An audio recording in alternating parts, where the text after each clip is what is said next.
NSAIDs are non-steroidal anti-inflammatory drugs. They were discovered in 1763 by a German scientist. They only became popular in the 1990s because of the reduced side effects. They're used to lower temperature and inflammation. They're preferred because they're non-narcotic and they're not addictive. Aspirin is also known as acetylsalicylic acid. Its chemical formula is C9H8O4 and it's a non-narcotic analgesic. Aspirin is a synthetic derivative of salicylic acid which is found in tree bark, fruits, grains, and vegetables and dates back to 3000 BC.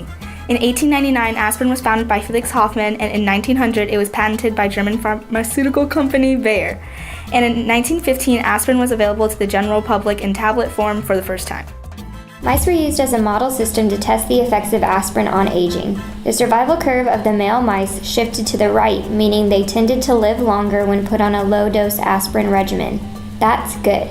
However, aspirin did not have the same effect on the female mice, causing some of them to die earlier.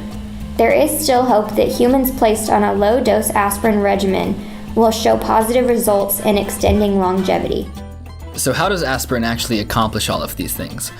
Well, it inactivates cyclooxygenase, which is vital to the synthesis of prostaglandins, which control fever, inflammation, and many other symptoms. By inhibiting this, it can control symptoms from many common diseases and thus actually increase both lifespan and health span when taken in small doses. However, there's another cyclooxygenase inhibitor, nitrofluoroprofen, that does not have the same effect. So there's something special about aspirin that gives it its life-lengthening properties. We just don't exactly know what it is yet. The negative side effects of aspirin and NSAIDs are caused by their ability to inhibit the production of prostaglandins, which in turn causes gastrointestinal problems and heart problems. Gastrointestinal problems include bleeding and ulcers, and heart problems are caused by low blood pressure.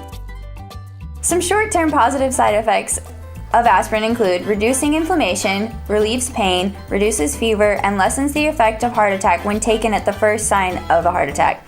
And then the long-term side effect is it will lower the risk of heart attack and clot-related stroke, but should only be taken for secondary prevention.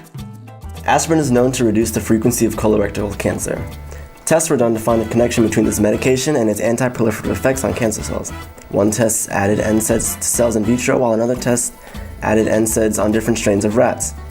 These two tests showed that aspirin and NSAIDs seem to influence the cellular matrix and reduce the spread of cancer by influencing the inflammation around the tumors. With aspirin, we can all feel better, stronger, and maybe even live longer. Thanks and gig 'em! Okay. My chugga was weak, but it's okay.